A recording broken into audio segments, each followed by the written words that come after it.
kids! Welcome to Reading with Captain Rick. If you're new to the channel, please like and subscribe. Now, on today's journey, we're going to be taking a look at Disney Pixar's Elemental.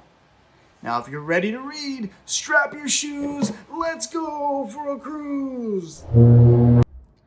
Many years ago, two fire people named Bernie and Cinder moved to Element City for a better life.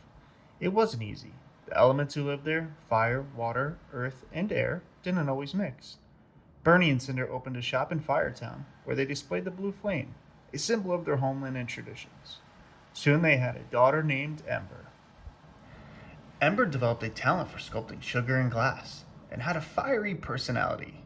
When her father retired, she would take over the shop, but she needed to control her temper first. Today was the shop's red dot sale. If Ember could calmly run the sale, she would prove to her father that she was ready. But soon after the doors opened, and eager customers rushed in, Ember's temper flared. Ember dashed to the basement and exploded with anger. Her emotional eruption caused a pipe to burst. Water sprayed everywhere.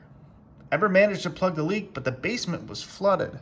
Suddenly, Wade, a water person and city inspector, appeared from the water. He had been sucked into the basement through the gushing pipe.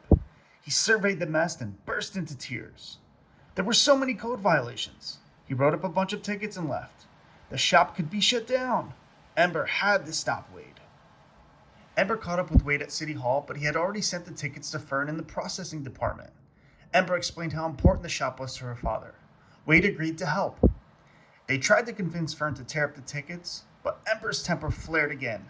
And whoosh! Fern's office went up in flames. The shop was doomed. Ember and Wade went to the airball game to find Wade's boss, Gail. They hoped she could forgive the tickets. Gail told them there was a leak somewhere in the city.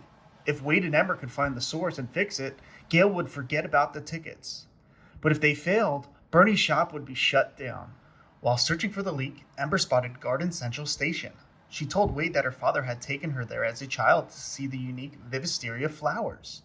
But they were denied entry because their fire was too dangerous. The building had flooded a few years later, so Ember had never gotten to see the flowers.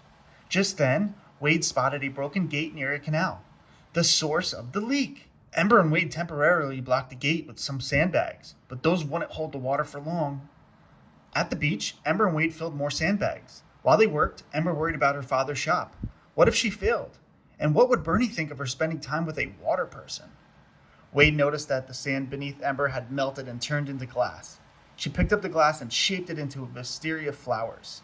Suddenly, Ember realized how they could fix the leak. Back at the gate, she melted the sand to create a glass dam. It sealed the doors. The next night, Ember visited Wade and his family. She impressed everyone by turning a broken glass pitcher into a work of art. Afterward, they played the crying game. Players tried to make their opponents cry using only words. During Wade's turn, he told Ember how much he cared about her. A teardrop rolled down Ember's cheek. Wade won. Just then, Gail called. The leak was fixed. The shop was saved. Before they left, Wade's mother encouraged Ember to be an intern for her friend's glassmaking company. How exciting! But what about her father's shop? Back at home, Bernie announced that he was finally retiring. Ember would run the shop. Her light dimmed. She couldn't disappoint her father. Ember had to say goodbye to her chance of becoming a glassmaker and goodbye to Wade too. But Wade had a surprise for her. He took her to the entrance of a flooded tunnel where Gail was waiting. Gail blew a huge bubble in the water and Ember jumped inside. Wade took Ember to see the Vivisteria flowers at the flooded Garden Central Station. Ember's light made the flowers bloom. It was a magical evening, but it wasn't enough to make Ember choose Wade over her family. They had sacrificed so much to leave her home and come to Element City.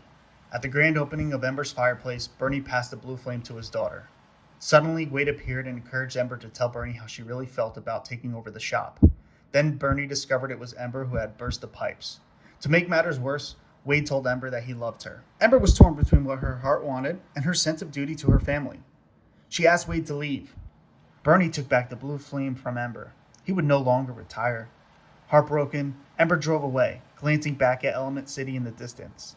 A glint of light there caught her attention. It was a piece of glass from her dam. It had broken, and a giant wave was rushing toward Firetown. She raced home to warn everyone.